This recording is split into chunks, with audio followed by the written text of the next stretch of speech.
Happy Friday. I'm jumping on for today's Flat Belly Friday workshop, and our spotlight this week is metabolic damage.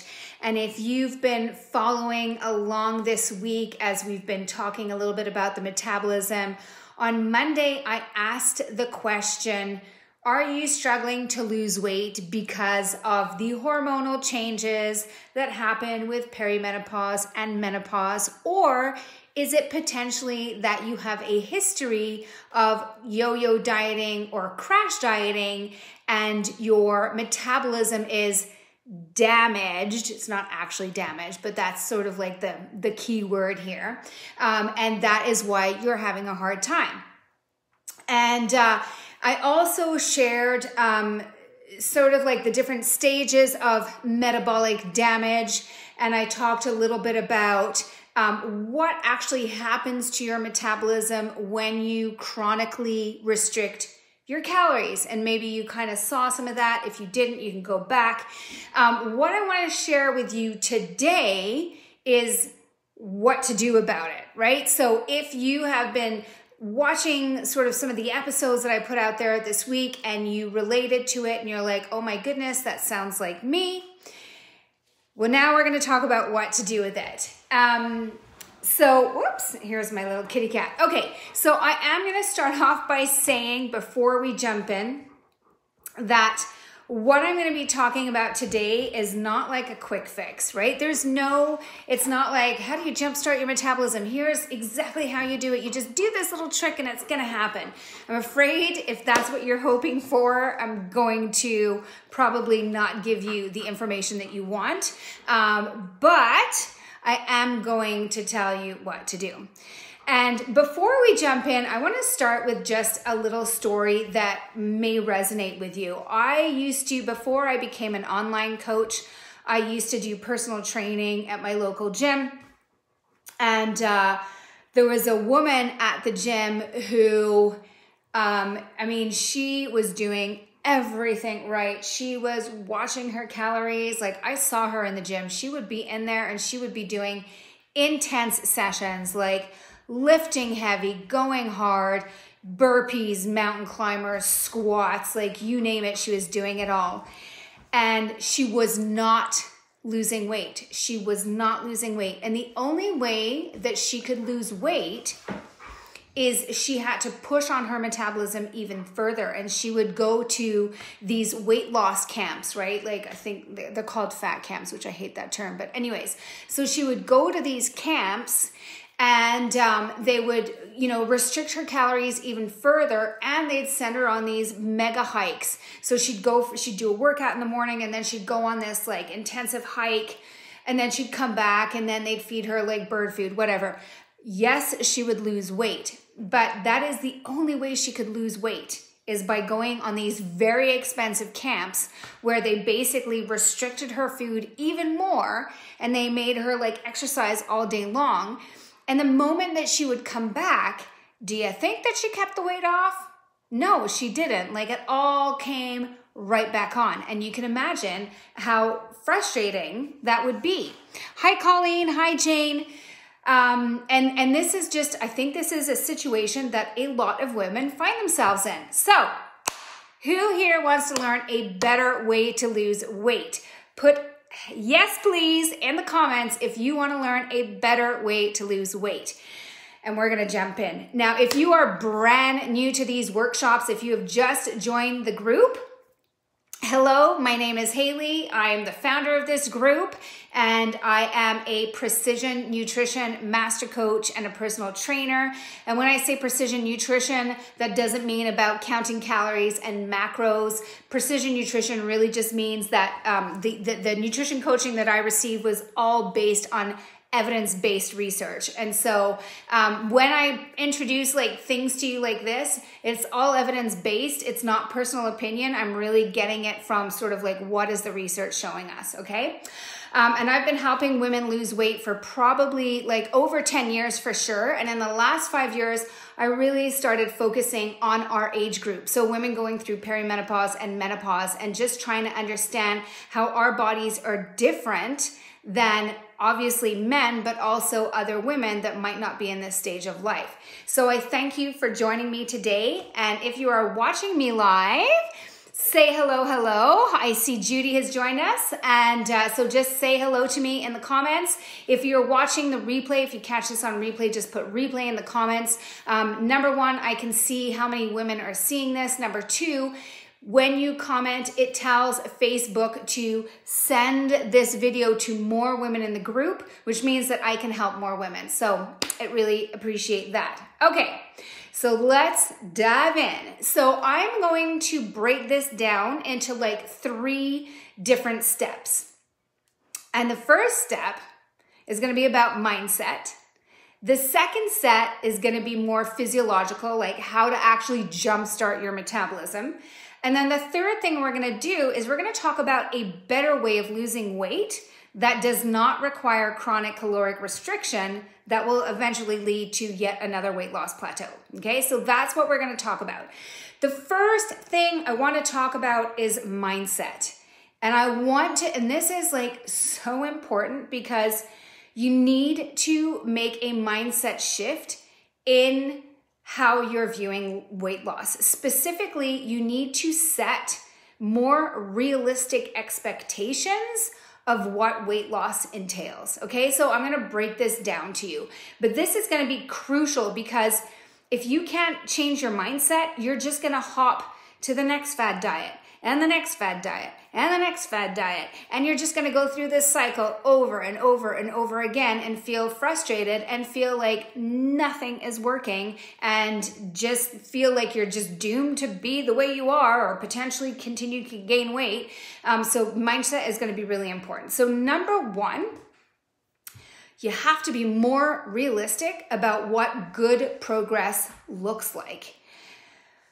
Okay, so just recently, there was a woman in the group who was feeling frustrated because she had only lost 40 pounds since the month of January. And I'm like, oh my God, that's amazing. You're doing amazing. But for this woman, that just didn't feel like it was enough because in her previous diet, she had lost 60. So this is common. This is something that I see all the time. And, you know, we have to understand that the best way to lose weight is to lose weight slowly. And I'm going to talk more about this. And I talked about this a little bit this week as well, is that when we're losing weight at a much faster pace, that means that we're probably going to see that metabolic compensation that I have been talking about all week. So we need to get out of that mentality of like, I've got to see results as quickly as I can. And I would say that even a pound a week, like consistently losing a pound a week, that's still not realistic when it comes to weight loss. Weight loss is never linear. It's usually, it fluctuates. Plateaus are normal.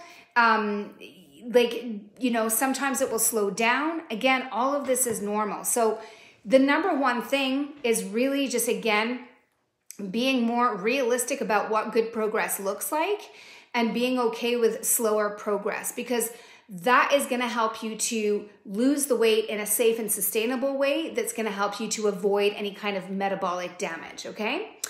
All right, next up, kind of the same thing. You've got to stop chasing quick results, right? Like if you see a diet that's like, we'll help you lose 20 pounds in 30 days, run away as fast as you can, because those are the diets that are going to cause more metabolic damage. You do not want to run to those promises of 6-pack abs in 30 days or rapid weight loss. That all they're doing, all they're doing is they're putting you on a very calorically restrictive diet, and they're going to give you quick results, and then it's going to stop. That's all it's going to be for all of these diets. So again, anything that promises quick results, just run in the opposite direction.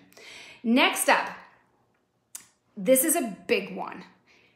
depending on how sort of like metabolically damaged you are, right? So depending on how long you've been chronically restricting calories or how many diets you've been on and off, how many times you've lost and gained the same weight, you might have to accept that there needs to be a process of healing before there is a process of weight loss. And I know that's a really tough pill to swallow, but sometimes we have to kind of almost like think about your weight loss in terms of periods, right? Like think about like an Olympic athlete. As they lead up to the event, there's all these different periods of training, and each period of their training has a specific goal. And so when you start to think, if you're that woman that just like cannot lose weight, you're having weight loss resistance, even though you're really watching what you're doing and you're exercising and you're doing it all right, you may have to accept that before you lose weight, there needs to be another phase. And the goal of that phase is not going to be weight loss. The goal of that phase is going to be healing. And we're going to be talking about that next. But I know that's a really big mindset shift. And I just want you to start thinking about that. Okay. And then finally, I would also say to stop focusing on the scale, right? Yes, we want to lose weight, but when you're having this weight loss resistance, I think that again, because you may potentially have to think about this as a healing process, then what you may have to do is stop focusing on the scale for a period of time, maybe 2-3 months. And during that period of time, maybe start focusing on other signs that your metabolism is healing. Like, are you sleeping better? Do you have more energy? Do you have less cravings?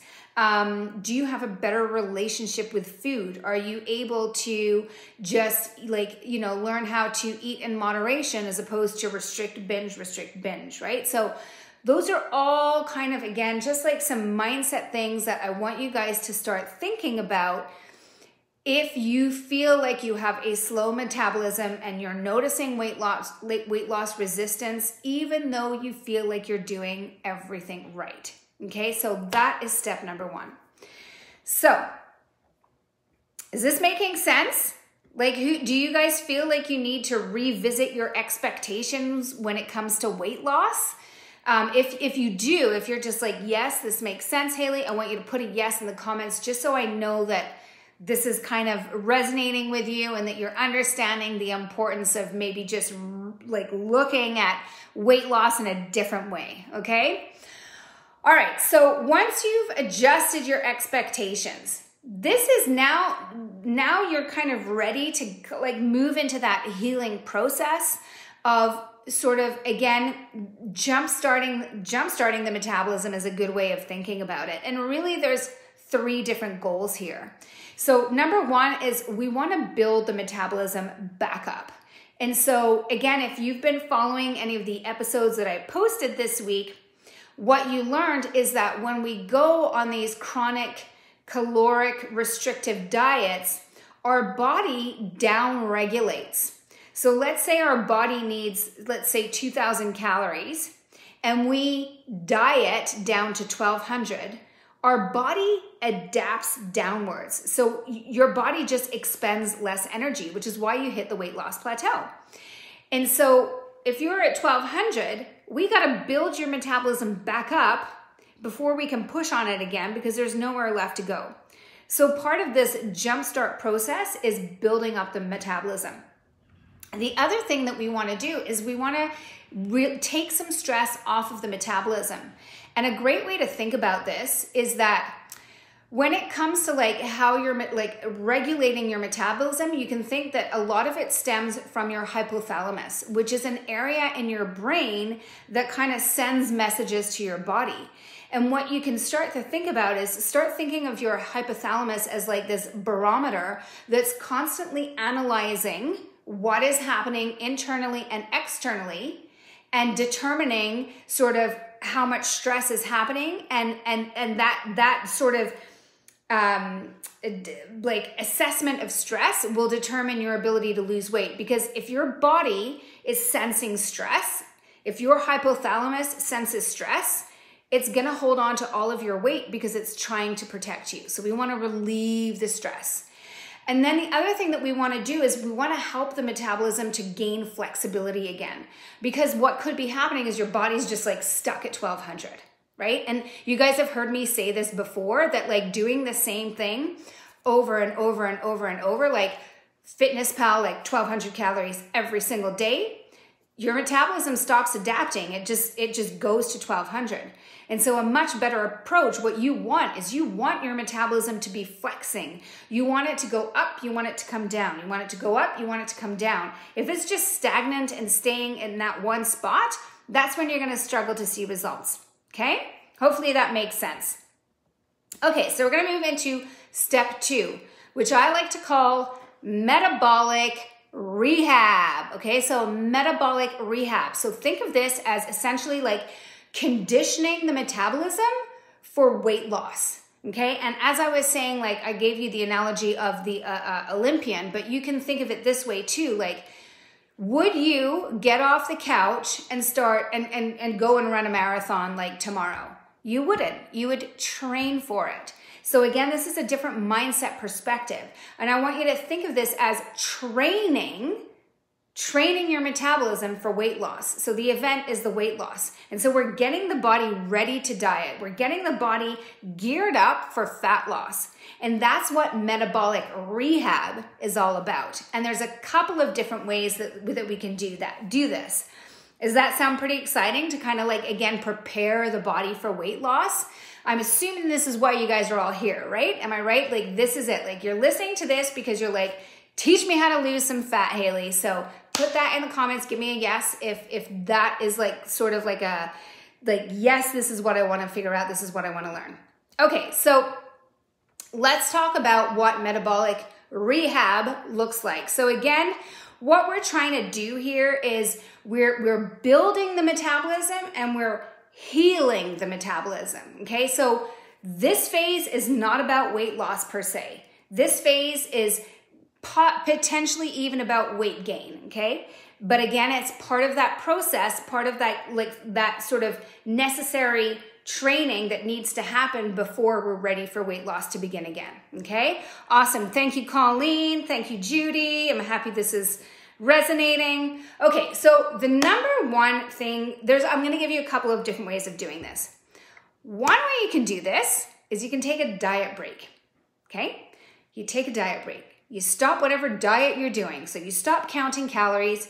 You stop, doing like crazy hours of intense training at the gym. You start eating and trusting your body, and you eat when your body is like, I'm hungry. You listen to your body and you eat. And you stop when you're satisfied. But again, during this period, this diet break, you don't think about calories. You don't worry about how much energy you're taking in. You don't worry about weight loss. It's really just about taking a break, okay? And I know that this might sound scary, but this is probably something that you've done before, especially if you have sort of like a history of yo-yo dieting. Then you take diet breaks all the time, because what it looks like is you go on a diet for a certain period of time and it's quite restrictive, and you like white knuckle your way through it and you're like, oh my God. And then eventually you're just like, screw it. It's not even working anyways. So I'm just going to go back to doing what I was before. And you're essentially taking a diet break. Okay. And so there are some benefits to that. The difference about what I'm getting you guys to do is I want you to think about you're taking a diet break with a specific intention. So instead of taking a diet break because you're just like, I am done, this is not working, you're taking a diet break with the intention of building your metabolism back up in a healthy way to get ready for the next fat loss phase, okay? So, couple of really important things here. Number one, the food that you eat is gonna be really important. When you go on said diet break, it's not permission to binge. It's not permission to start eating chips and pizza and ice cream. I want you to do this on whole foods. Whole foods, protein, vegetables, healthy fats, plenty of fiber, like starchy vegetables. You could almost think like a paleo-ish type approach. The reason I want you to do this is because all of these foods are the foods that are going to help you tune into your true hunger and your true satiety. If you're eating junk food and hyperpalatable foods, you're probably going to overeat and you're probably going to gain a bunch of weight. And so what I want you to do is, again, I really want you to focus on doing this with whole foods so that you can slowly increase your intake and you can slowly start to build up that metabolism. Okay, so that's number one. Make sure you're eating whole foods. Number two, this is the other big one here, is that I want you to eat more protein. So protein becomes really, really important in these diet breaks for a couple of reasons, because again, we're trying to build up the metabolism.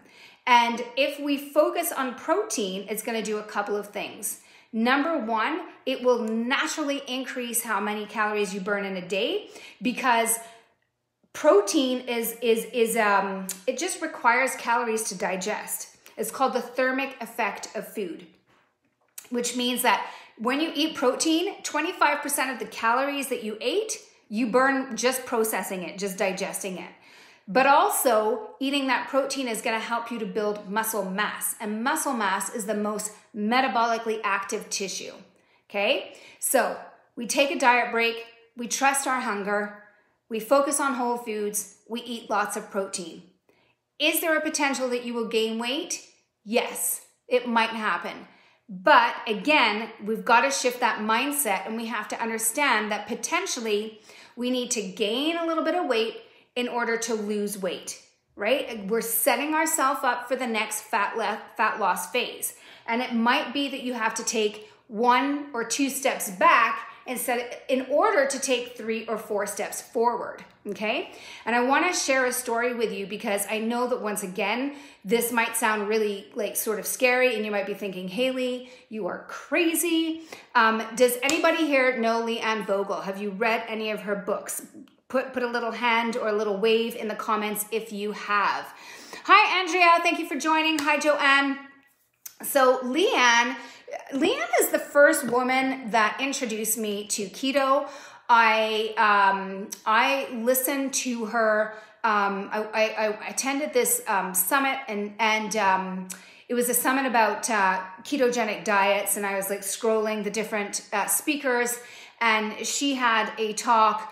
And it was specifically about like a flexible approach to keto. So I was like, okay, I'm going to listen to her.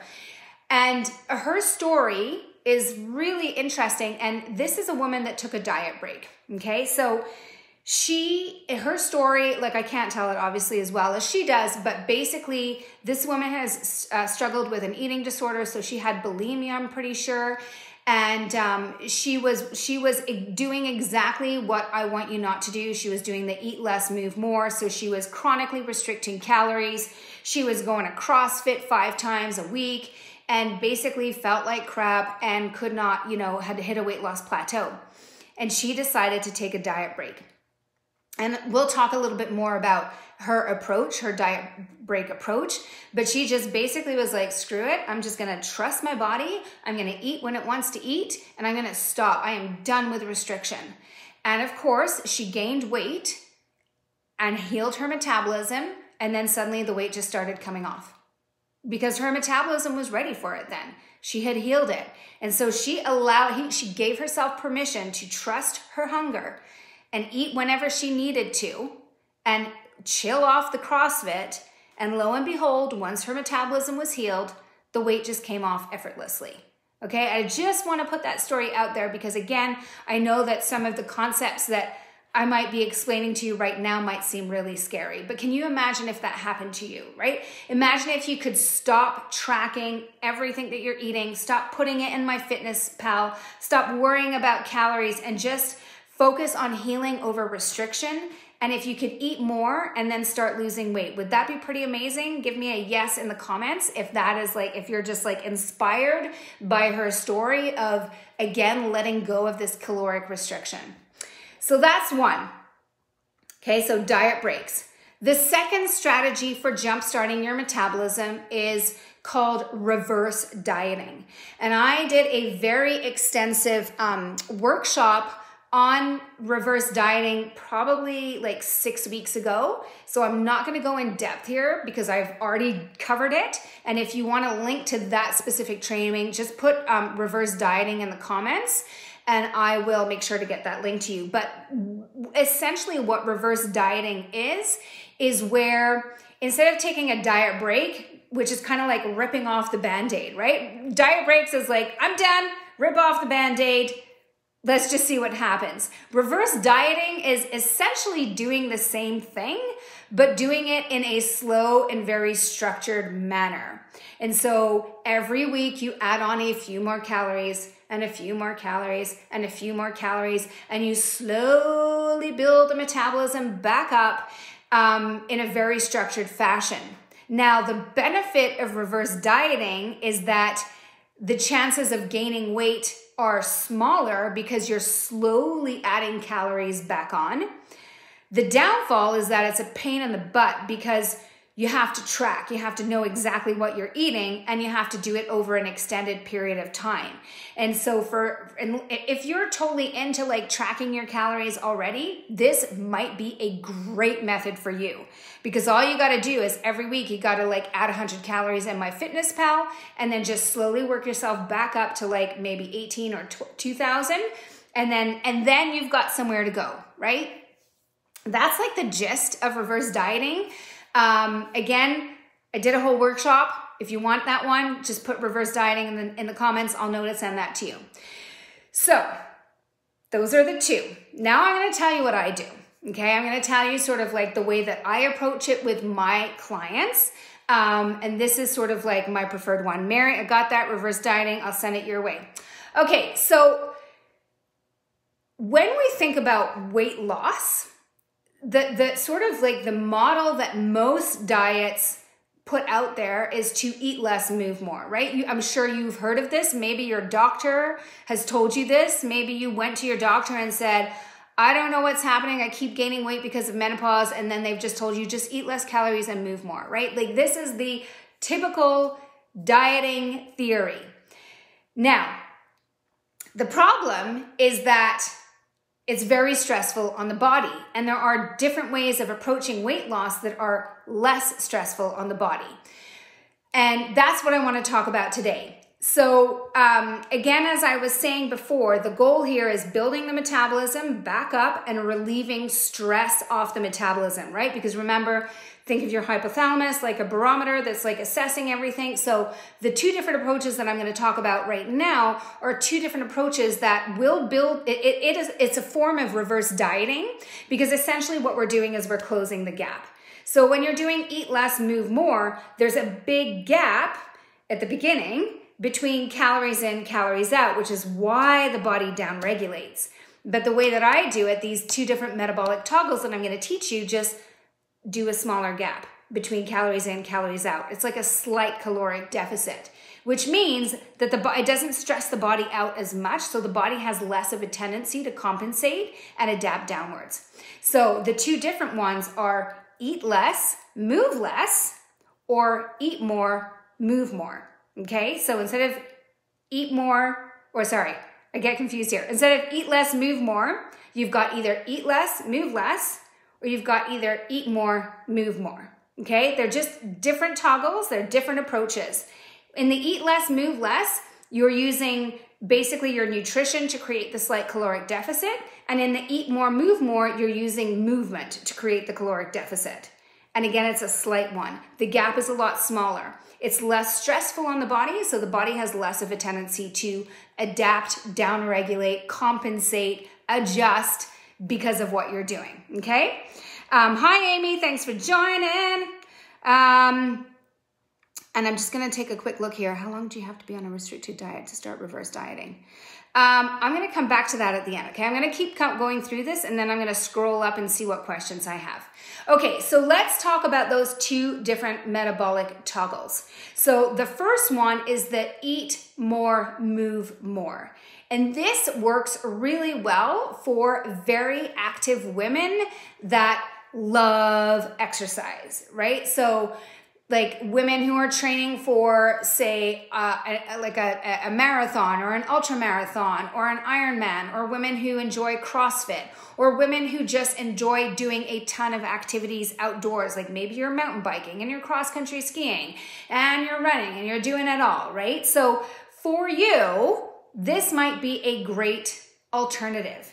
So again, the idea is that you eat more and you move more, instead of doing eat less, move more, which closes the gap. So you just increase your caloric intake, but you keep your exercise the same, or maybe you even go a little bit, you could even add in a little bit more.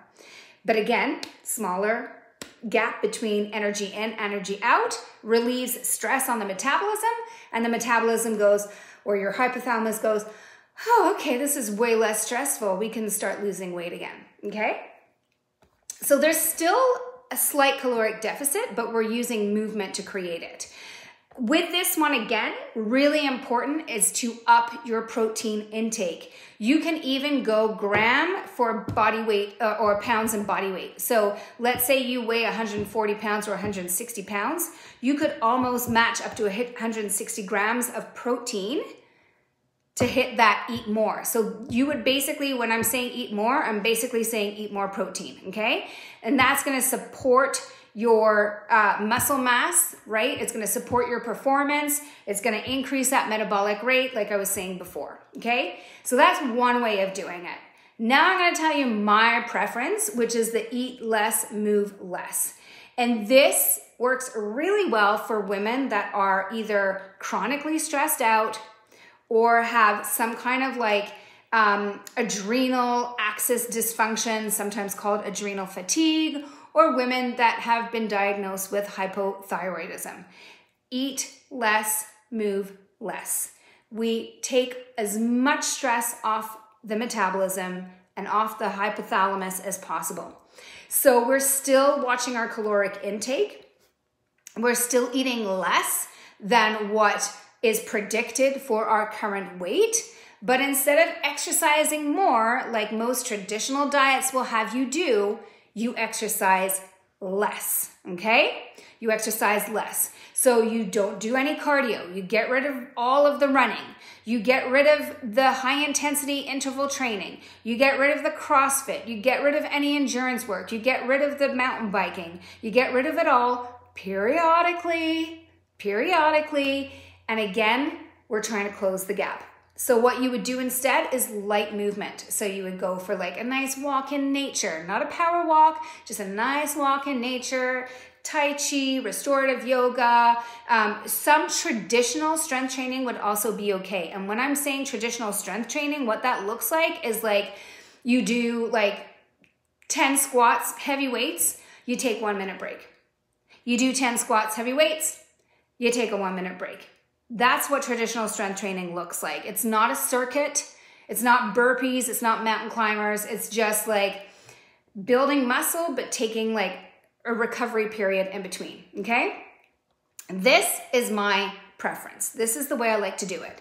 And so when women join my program, and I'm going to give you a couple of examples of women that I have that kind of went through this, okay? So when women join my program, I use minimum effective dose. So for a lot of my women that come and join me, they immediately go into an exercise less approach because I'm only getting them to do 3 30-minute workouts a week, and I'm getting them to do a lot of working. So for a lot of my clients, they're exercising less just by joining my program. Some of them are exercising more because they're more sort of like coming from a sedentary lifestyle to getting more active again. But some of my women that come to me are like the super exercisers, and I've got to teach them how to tone it down.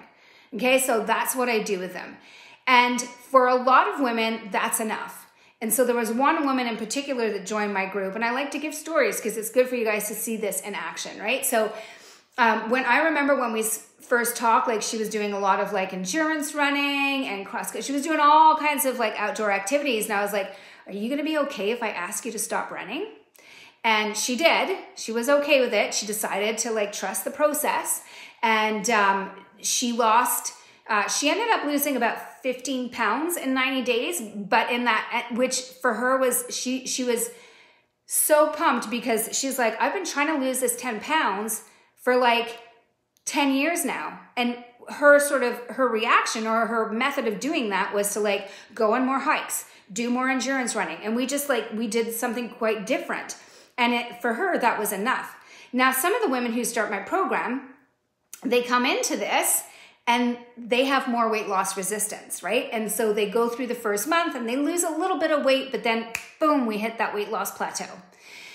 And that's when I know with these women that I've got that little bit more of weight loss resistance. And what I like to do with these women is I like to really kind of, again, push into that eat less, move less. So I might get them to eliminate even the resistance training, and I might get them to eliminate a little bit of the fat in their diet because again, I'm trying to get the body to shift. I'm trying to get that metabolism to like stop being so stagnant. And so I got to kind of play around. And what I like to do is I like to toggle. So I might do like 1 or 2 weeks where I'm like, let's back off the training and let's like back off some of the calories a little bit more. And then in 2 weeks, I'm going to reverse that. And so your metabolism suddenly is like, oh wait, we're eating more. Oh wait, we're eating less. Oh wait, we're eating more. Oh wait, we're eating less. And it's forced to start that adaptation process, okay? Does that make sense? That's pretty cool, right? To kind of just understand how you can start to like play around with your metabolism and try and get it to like just be more flexible and start moving, okay? So that's my sort of preferred method. Okay, so those are the 3 ways that you can kind of, again, jumpstart the metabolism. And again, 3 main goals. Number 1, building the metabolism back up. So if your metabolism is currently running on 1,200 calories, we want to build it back up to maybe 18, 2,000, 2,200, whatever, right? We got to build it up so we've got somewhere to go. Number 2, we want to take some of the stress off of our sort of hypothalamus so that the body's just like, oh, okay, yeah, no, okay, that's cool. Like I'm not feeling as stressed out anymore. And I feel like now I'm safe enough now that I can start to release weight again. And then number 3 is this idea that we want to start building flexibility. We want the metabolism to start adjusting up and down again. Okay. So that's step number 2. All right, have I still got you guys? Feeling good about that? Okay, all right, so I'm about to tell you, we're about to move into step 3, which is basically like, what do you do instead of caloric restriction, right? So what's a different approach to weight loss that does not rely on caloric restriction? But first, I'm gonna give you a little tip that you can add into what I just gave you to just kind of maybe, again, help with mainly this idea of metabolic flexibility or just getting that body to start shifting. And this is hot, cold, or contrast therapy. Has anyone here ever heard of cold therapy where you will basically plunge in a very cold bathtub? Just say, yes, me. Or if you do it, just say, I already do that, Haley. So the idea here is very specifically to jumpstart your hypothalamus, really. So again, because what can happen is like your hypothalamus can kind of like be stuck in this position of like stress, where it's just like 1,200 calories. And what we want is again that metabolism to start flexing. And the way that hot cold therapy works is that part of your metabolism, part of like what makes your metabolism go up and down is your body regulating your temperature. And so when you're in a hot environment, your metabolism slows down, right? And just think about like when you're like in the summertime and you're just like sitting on the couch and you're just like, oh my God, I'm so hot, right? Like your metabolism slows down because it doesn't need to be producing energy. But when you go in freezing cold water, what happens? Well, suddenly your metabolism's like, holy crap, it's cold. And it starts to rev everything up to protect you and to bring your body heat back up. And so again, as you can see, this would force the body to be like, down-regulate, up-regulate, down-regulate, up-regulate. And it just kind of, again, it's like jump-starting the metabolism, right? It's like jump-starting a car, you're jump-starting your metabolism. So the way that you would do this is that you would hang out in like a hot bath, 10, 15 minutes, And then, and this is the part that's really brutal, you go straight into a freezing cold shower. 1 to 3 minutes, however much you can handle, like just full on freezing cold shower. Ideally, you would alternate between those two about 3 times, ending in cold, okay? Oh my goodness, sorry about that. Okay, so that is just like a little extra bonus there. So now we're gonna move into step number 3, which is how to lose weight without causing metabolic damage. If you've been following me for a while, some of this is gonna be repetitive, but I know that for some of you, this is the first time that you're hearing it, and for everyone else, I think it's a really good reminder. So, how do we lose weight without relying on eat less, move more? So the number one thing that I like to do with my clients is I like to build metabolic flexibility before I start restricting calories. So metabolic flexibility, I'm going to do a whole workshop on this coming up here, but the whole idea of metabolic flexibility is we want your body to know how to use carbohydrates and fat as fuel. And what happens for most women is they become metabolically inflexible. And so their body relies on carbohydrates and it doesn't know what to do with fat. It doesn't know how to turn fat into energy. It like loses its ability to do that. And so we've got to teach it. We've got to train it. Again, it's like training for fat loss. Okay. It's the same principle. And the way that I like to do that is I like to take carbs out of the equation, right? And so my clients know that. I restrict carbohydrates for 21 days. 21 days, not completely, but we get rid of quite a lot of them. And that forces the body to be like, okay, well, we can't rely on carbs anymore, so what on earth are we gonna do? And it's forced to start using fat. And it takes that fat and it breaks it down into a different source of energy called ketones. That's what metabolic flexibility is. And that's why I do that at the beginning. I don't love restrictive diets, but I gotta get that metabolic flexibility. I gotta turn on the fat burning switch so that women can start losing weight. The other thing that I do in order to even further that metabolic flexibility, Andrea says, OMG. Okay, a light just went off for Andrea. I love that. That's like an aha moment. So that's awesome. The other thing that I like to do is I like to teach women how to use intermittent fasting, because intermittent fasting, once again, much like restricting carbs, forces the body to have to use fat. So the two combined together, they're like 2 peas in a pod, right? And it gives that body that metabolic flexibility. It doesn't mean you can't eat carbs again. I just had this conversation with one of my clients before talking about this, and she's like already starting to stress out about her summer vacation. And she doesn't want to undo all of the work. And I'm like, no, you're metabolically flexible now. Just go on vacation, eat the carbs, enjoy. Your body knows how to use carbs, but it's not going to forget how to use fat. And when you come back, you lower the carbs and your body's going to be like, oh, we're back to burning fat. Cool, no problem. That's what metabolic flexibility is. So that's number 1. Number 2, obviously, minimum effective dose when it comes to training, right? So we don't want to be doing massive amounts of cardio. We don't want to be doing, 5 days a week of CrossFit. I want you to do minimum effective dose, and I want you to do more recovery work. So more light exercise, closing the gap. Number 3 is you need to stop focusing on calories, right? Like women, again, it's not your fault. This is because this is what the diet industry is telling us to do. But women, as soon as they think about diet, they think about calories. Okay, I just have to cut my calories. But there are so many other things that you can do in order to encourage your body to use fat for fuel. I just gave you 2 of them, but focusing on sleep, stress management, taking a look at your gut. Did you know that your gut, your microbiome, it's bacteria, and everyone has a different microbiome. If you have too much bad bacteria in your gut, you are sending your bacteria, it's actually in total control of your body, and it can be telling your body to hold on to fat. And so getting your gut health in check can be really, really important. But there are all these different factors that affect weight loss, but yet the diet industry always hammers down calories. And it's like 10% of it. And so yes, it matters, but it's not the be all end all.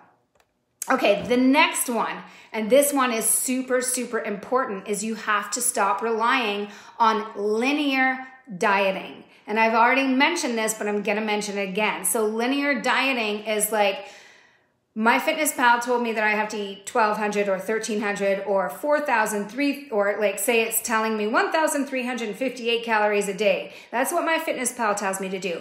You do that every single day, your body is, you're never going to see anything because your body is going to adapt and then it's going to get stagnant. And so what I like to teach my clients is diet variation.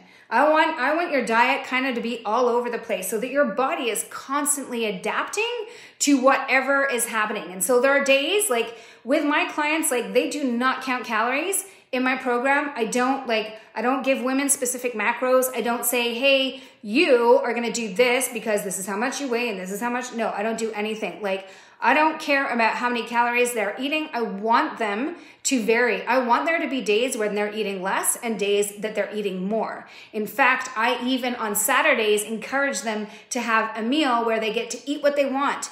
And that's totally fine because it's okay for them to have higher calorie days and lower calorie days because that's what's going to keep the metabolism flexible. That's what's going to avoid sort of that stagnation where nothing is happening. And then I also teach my clients how to cycle their calories. But again, I don't do that until I know that they are metabolically flexible. And so I've got to get that metabolic flexibility going by using intermittent fasting and that low carb approach before I start restricting calories. But when you are metabolically flexible, then cycling your calories can be a good short-term strategy.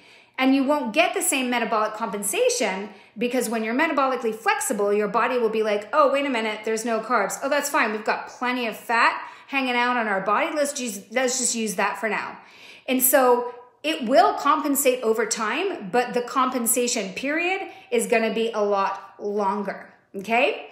And then finally, diet breaks, right? So again, this is something that I encourage my clients to do. They work with me for 3 months at the very beginning. And at the end of that 3 months, I am going to put them on a 1-week diet break where I'm like, you need to stop. We need to move into just like a back off phase and take this sort of period of time to build up your metabolism so that we can go again. Okay. How's that all resonating with you guys? Is that making sense? Are you feeling like sort of inspired that maybe there is a solution to your stubborn weight loss? I hope you do. I'm going to share one more story with you. And this is another client of mine. And this is a woman that I have been following for over 10 years. Like when I first got into fitness, she was in one of my group fitness classes. And, you know, I have been watching her try to lose weight for 10 plus years. And we finally chatted before, I think it was before Christmas. And she came to me as an undereater. I always try and gauge my clients, like, are they overeaters or undereaters? Because I know they're going to react very differently to my program. This woman was an undereater, and she would skip breakfast and start nibbling on food sort of late in the afternoon. And with her, we and was very reliant on carbohydrates, like skip breakfast, skip food, and then spend the rest of the day eating carbs. And so for her, obviously we did that shift of like for her, it was important to build her metabolism back up. So getting back into the habit of eating 3 meals a day to begin with, right? So breakfast, lunch, dinner structure, and also shifting into a lower carb approach. And those two things together, A, build up her metabolism, B, give her metabolic flexibility so that her body could understand how to burn fat. We are now about 5 months into working together. She's down over 20 pounds. This is the first time I've seen her be successful in the 10 years that we've been following each other and kind of crossing paths. So it is super cool. And she's eating more, and now she's losing weight, and she's doing awesome. She's doing awesome. And so I just want you to know that if you are like feeling like, oh my God, I've tried it all. I've tried it all, Haley. I get that a lot. I've tried it all. No, you haven't. Nobody has tried it all, right? But hopefully you see now that weight loss is more complicated than just calories in, calories out. I have a really great graph that I want to share with you guys of like sort of how most people envision weight loss, of this calories in, calories out, and then this complicated, crazy, like sort of calculation of what weight loss actually looks like when you factor everything in. And I just think it's a really good visual for helping women to understand that there's much more to weight loss than the calories. But anyways, if you suspect that you have a slow metabolism, or you're just like, oh God, I have been doing eat less, move more forever, and if you want to have help putting this all together and just like getting the guidance to troubleshoot as you go through it, because that's key too, then what I would recommend doing is book a strategy session with me. The strategy session is free. And all it entails is basically we connect, we chat, you tell me a little bit about your history, I tell you a little bit about my program, we figure out if we're a good fit for each other. It's not a pressure sale. If you say, let's do this, then awesome. If you're like, nope, not for me, then awesome too. But as you know, my approach is different. I am not all about the calories. My approach is like focusing in on hormones. That is the main thing I focus on. And I will teach you how to create a calculated caloric deficit, but it won't be the be all end all of the program. So if you want to do that, I'll put the link in the notes for this workshop, but that is what I have for you today. And I'm going to answer some questions, but I'm also going to tell you, I saw there was a couple of questions that came up. So let me just scroll back up here and just see what I had. Okay. I remember. Okay, Andrea said, was she watching the type of food she ate? Okay, that's a good one, Andrea. So I think you were talking about Leanne Vogel. So Leanne Vogel was doing a low carb, healthy fats approach, which is the one that I recommend. And I'll tell you why, is because carbohydrates, when we're relying on carbohydrates, again, and the body doesn't know how to use fat, the moment those carbs are gone, we crave them and we crave them, right? And so it's like you get into this like vicious cycle of like having to eat every 3 hours. I used to be that person. Like if I did not eat every 2 to 3 hours, I would turn into like a bitch, pardon my French. And I had to have like my breakfast and then my snack and then my lunch and then my snack and then my dinner. And that's metabolic inflexibility right there. Like I could not function properly without it.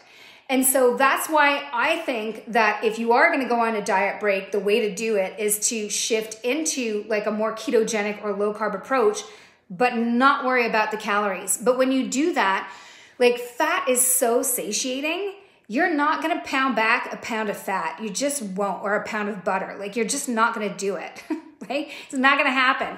So having like the protein and like all of the vegetables, which is going to help you, like it just fills up your belly, but it's very low on the calorie scale.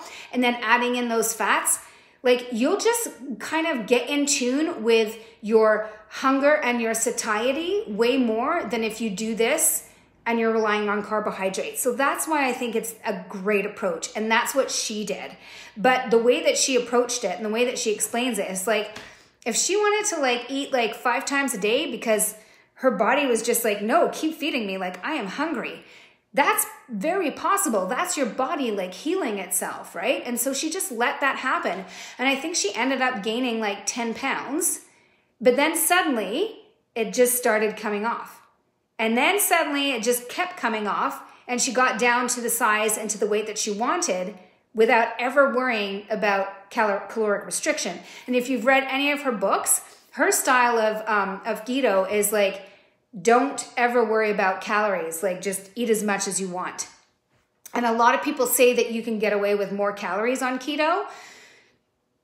I'm sort of not totally sure that that's true, but I definitely think that it's harder to overeat when you're filling up on protein, tons of vegetables, and healthy fats. So hopefully that answers that question. And then the other question, how long do you have to be on a restricted diet to start reverse dieting. So it kind of depends on how you feel, right? So for instance, like there's lots of different sort of ways of assessing, and I put up in the group, I put up like the 4 different stages of metabolic damage. So it was metabolic compensation, metabolic resistance, metabolic dysfunction, metabolic disease. So if you are just starting to notice compensation, like maybe your hunger is going up, your energy is low, your cravings, then you could probably just take a diet break and the compensation probably won't be as big. But women who have been chronically dieting for a long period of time, like let's just say that you've been doing like 1,200 calories for like 3-4 months, then you probably will have to build up more because you've had more of a compensation.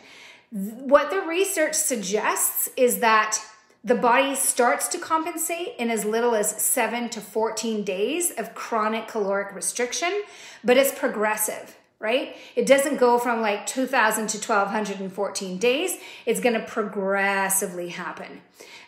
So there's no exact answer there. But I think if you are noticing, like what the one phrase that I like to say is your heck in check. So hunger, energy, cravings, that's like a first sort of thing, right? That if they start going out of check, you're starting to experience metabolic compensation, you got to back off. But more severe metabolic compensation would be like your sleep, right? Like you stop sleeping well, your libido goes down the tank. Some women start to experience amenorrhea, so that's when you lose your period, and that's significant metabolic damage because your body at that point is like, dang, this starvation period is going on forever. Let's make sure this woman does not have a baby. And I know none of us probably want to have a baby, but if your body does not want to have a baby, you're not going to lose weight because it's like we got to protect as much of this as possible in case this woman gets pregnant. That's just what we are designed to do biologically. So there's no exact answer there, but I guess what I'm saying is like the more sort of signs of metabolic damage that you notice, I would say the more you really need to do that healing work before you focus on weight loss. I hope that answers that question. Let's see if there's anything else.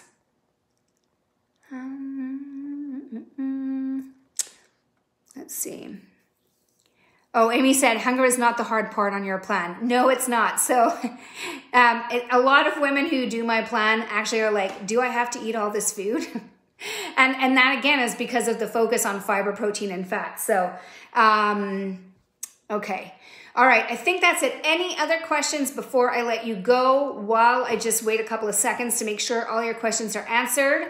I'm going to tell you about next week's spotlight. So next week I am talking about hot flashes because it has come up in a couple of just like discussions that I've been having with some of you as sort of one of the main symptoms of perimenopause, menopause that you would like to deal with. And I'm going to just share like nutrition and lifestyle strategies that I have learned along the way and hopefully provide maybe some new insight if you have already been starting to take different supplements or try different things.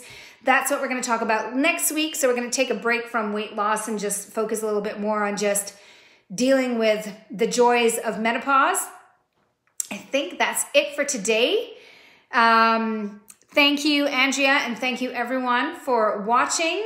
And, got to just take charge of those hormones, and that's what we're here for. So enjoy the weekend, and I will see you all next week. Bye.